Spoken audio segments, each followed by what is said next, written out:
Okay, now I don't want to alarm anybody in this room, but it's just come to my attention that the person to your right is a liar. Also, the person to your left is a liar. Also, the person sitting in your very seats is a liar. We're all liars. What I'm going to do today is I'm going to show you what the research says about why we're all liars, how you can become a lie spotter, and why you might want to go the extra mile and go from lie spotting to truth seeking. They try to give this false impression. The impression that they're trying to give is that if you're a pastor, a priest, an imam, and you say something that's in the Bible or in the Quran, that you're going to go to jail. That's exactly what they said. No, that's not what it says to the member opposite. It goes to show that they're drinking too much of that blue Kool-Aid, Madam Speaker. You really need to get an understanding of the law. Can I interrupt the Honourable Parliamentary Secretary? We had a speech just before, and people were listening, and now I would ask the honourable members to listen to the Parliamentary Secretary until it's time for questions and comments. Order! The Honourable Parliamentary Secretary. I can appreciate that members are really sensitive on this. After all, they just heard a speech of garbage prior.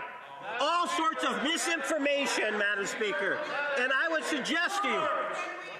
Whoa, whoa, whoa. The prosecutor is getting a little aggressive, Madam Speaker.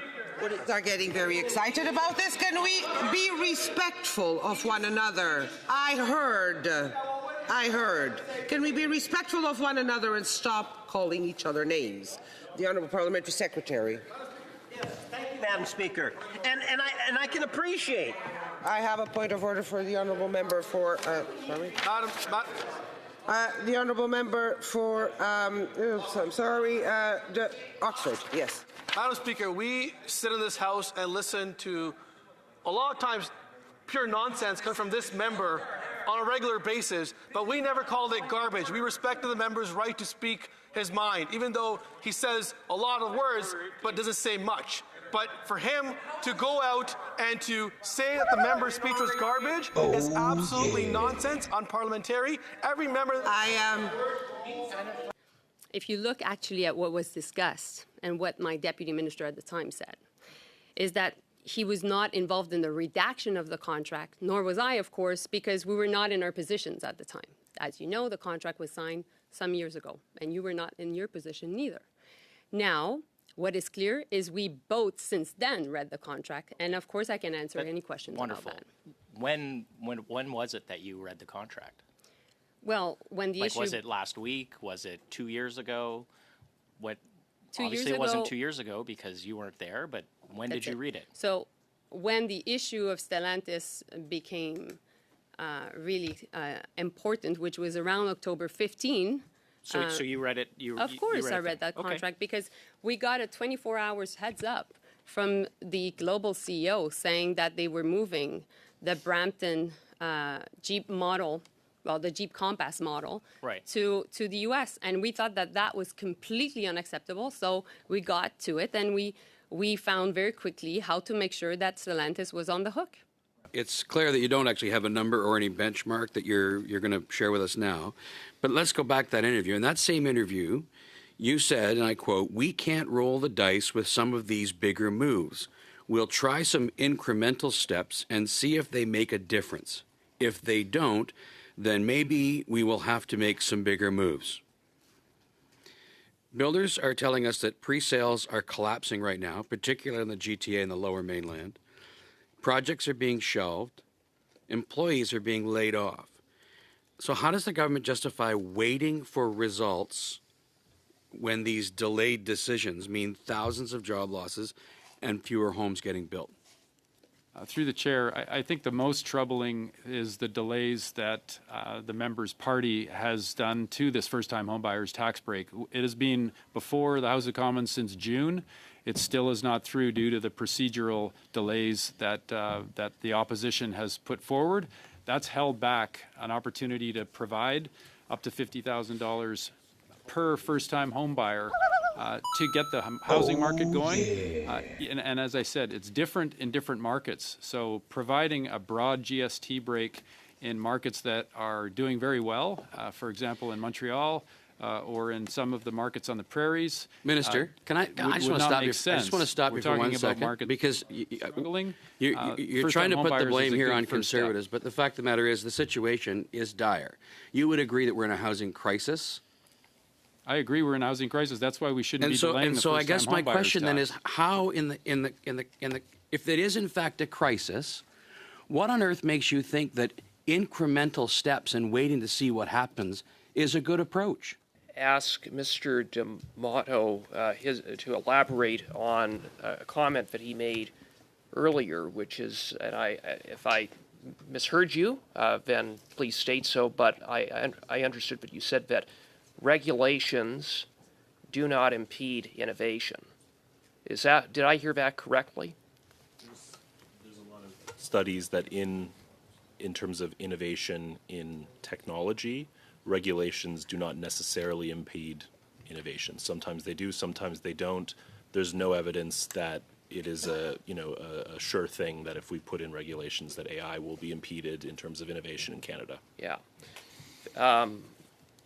You also noted that Canada really led the way and is a leader when it comes to research, but we haven't been such a leader when it comes to commercialization. We're certainly not a leader when it comes to adoption, far behind the United States. And I guess in sort of this broad debate about regulations, isn't there a real risk that taking a risk-averse approach is going to result in a regulatory framework that in some respects misses the boat in terms of actually addressing real risks, that in other words there's an overreach that is counterproductive and in the process stifles innovation, stifles commercialization, and stifles adoption, and as the rest of the world moves ahead. Yeah, I mean, I'm not going to say that every single regulation would be great. I think that world is possible, what you're saying. I would say all of the issues that you listed are happening right now in a world where Canada has no regulation. Now we're going to get into the reality part of things, where there was a scathing Auditor General report, and in Secretary Long's own words in September, he said, "We hit rock bottom. It can't get much worse than it is now. I'd call this below rock bottom." So I'd like to just say there's theory, and then that's the actual reality. But what I find a little bit concerning is that Secretary Long was disputing some of the Auditor General reports. So simply, do you agree with the Auditor General reports, yes or no? I accept the reports. My question was, do you agree with the reports? I accept the report. Again, sir. You know, I can offer accounting. I can offer a counter Excuse me, sir. to It's that. my time. I'd Sure. like to get back to. I understand you accept the report. We all have to accept the report. My question is very clear, sir. Do you agree with the Auditor General's report referring to the CRA? Nobody wants to receive a report where you're challenged. Certainly, the workers take it personally. But sir, again, I'd like to. In September, you said we hit rock bottom. It can't get much worse than now. I'd call this below rock bottom. But then you've given us some, world-class smooth sailing moving forward, and you agreed that the former minister did a good job. Then you disputed the report. Again, I would like to ask you, do you agree with the Auditor General's report? I accept the report. Sir, that's not what I'm... Sir, in all due respect, sir, in all due respect, I do respect your position as Secretary, and that you've been here for 11 years, and you are a gentleman. And I do like your opening remarks that you would take accountability and you're forthwith. But please, sir, do you accept the Auditor General's report, yes or no? And yes, I do accept it. Thank you very much, sir. Thank you. In less than a week, it will be 15 years since I almost lost my life to suicide. I overdosed. I was in the hospital for 7 weeks. For much of it, I was on life support and had to be resuscitated multiple times. Over Christmas, my parents didn't know if they would have me as their son moving forward. It was the culmination in a very dark time in my life that spanned many years. A time in which I felt, at multiple times, not as seriously as I did that horribly dark and sad December day in 2010, that I would be better off dead than alive. I am so proud to be standing here in this chamber for many reasons, but one of them is knowing where I've been and where I came from. And the fact that there was a time in my life where I never would have in a million years believed that I could ever have the life I have now. A career that I'm proud of, an amazing wife whom I love so dearly, these tremendous colleagues and friends I work with every day, this trust that has been placed in me by the people I represent. None of that would have been possible had I been successful when I attempted to end my life. And I think of my own experience and the many others like it when I reflect on the fact that in just 15 months' time, someone who was in the place that I was in 15 years ago would be able to have not only the state's permission, but the state's help to end their life by suicide. In March of 2027, the criteria for medical assistance in dying are expanding. So someone with only a mental illness, with no physical ailment whatsoever, will be eligible for MAID. This is a profound expansion and a fundamental inversion of the message that we have spent so much money and so much airtime and so much effort and energy telling Canadians for years. Through countless campaigns and aimed at ending the stigma surrounding suicide, from more programming and funding and resources to support people with mental illness, through campaigns telling people that you are better off alive, that you do have a future. Efforts that we all extend in our own lives to those around us to give messages of hope to those who need it. And to put a fine point on this, to make it personal, because it is personal. If the laws that were coming into force in 15 months were there 15 years ago, I would probably be dead right now. And I say that with full gratitude that I'm not. I did not want to extend a cry for help. I actually had access to resources and treatment. I had a support system. I had a family who loved me. I had these privileges that so many others who struggle with mental illness did not have. And even with all of those available to me, I felt like there was no future. The proverbial light at the end of the tunnel did not exist. I did not want to get better. It wasn't that I hadn't tried enough, clearly.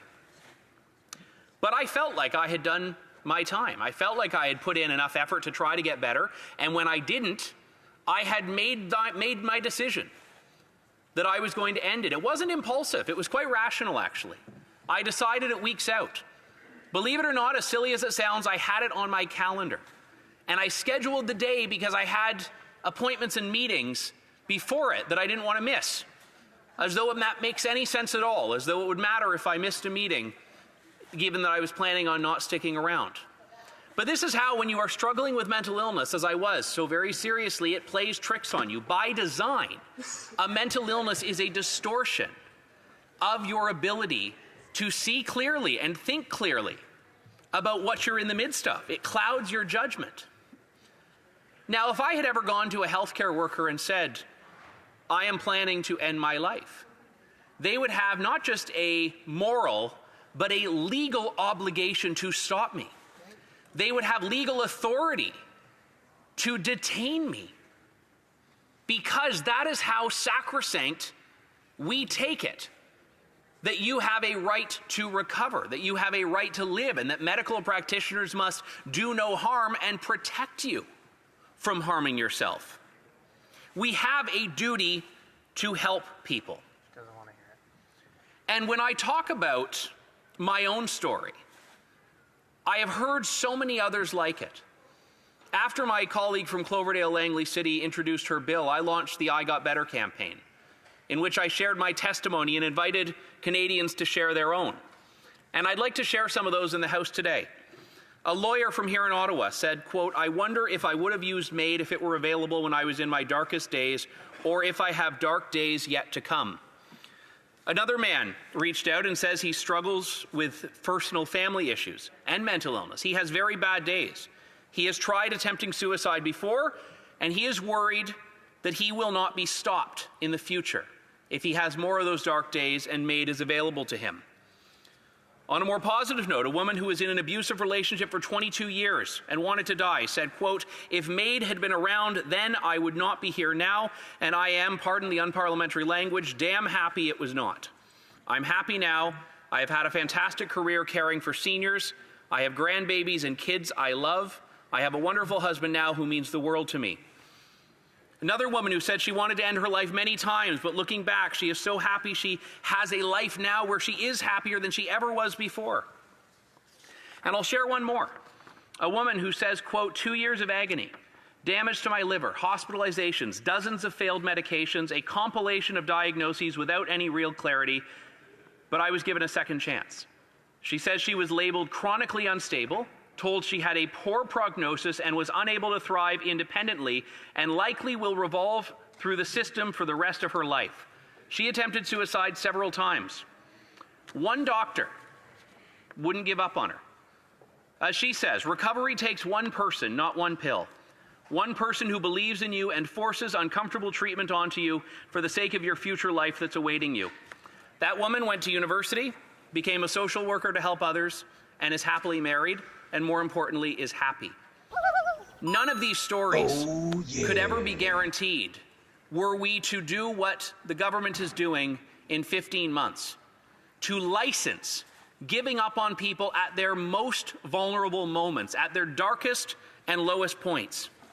90% of suicides come from people who have diagnosable mental illness. Physicians have testified before this very Parliament and its committees that suicide is often contemplated and planned over a long period of time by people who would very easily, as I am confident I would, have gone to a doctor and made a rational, logical case why they have tried all of this treatment. They believe that they are better off dead than alive.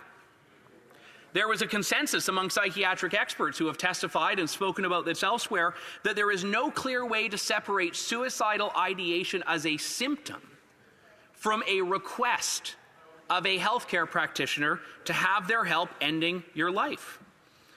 Dr. John Marr testified before Parliament that 7% of those who attempt suicide die by suicide. 7%. Which means that there are 93% of people that at one or multiple points want to end their life, but eventually get over that. The success rate of MAID is 100%. By design, this is a policy that will give up on people. There are very few things in this chamber that we can say are genuinely life and death issues. This is one of them. We already saw a few weeks ago that in 2024, MAID accounted for 5.1% of the deaths in Canada. That is a 1,520% increase over 2016 when it became legal. We are seeing now a massive expansion to people who, in the vast majority of cases, will get better. 50 to 60% of people with mental illness will actually recover with no treatment. Even more for people who do have treatment available. I would not be here today had I been successful. I would not be here today had I not gotten over the darkest, worst feelings of my life that anyone could encounter. And that is something that I believe needs to be understood by those who believe this is an abstract question of legal theory and legal rights. These are real people. There are faces to this. If C-218 does not pass, people will die. And we have a right and a duty to stand up for those who need it. I will be proudly supporting this bill, and I thank so much my colleague for introducing it. Thank you, Mr. Speaker. Who cares? Anytime you hear Mark Carney talking about trade with the US or tariffs on Canadian exports, you should just say, who cares, change the channel, and tune him out, because that was his message to you. So you know what, Mark Carney, this part's especially for you. On behalf of the millions of Canadians you've let down and insulted, every time you open your mouth in Parliament, our message to you Who cares? The question is, why is there no reference to keeping jobs at Stellantis and so much emphasis But on I these don't know policies? why you're all saying that there's no commitment. There is. So, just look at the contracts and then you'll be informed. Has the minister seen the fully unredacted contract? I certainly would, if she has, it wouldn't have been through my office, so my sense is no. I have actually not seen the fully unredacted version myself.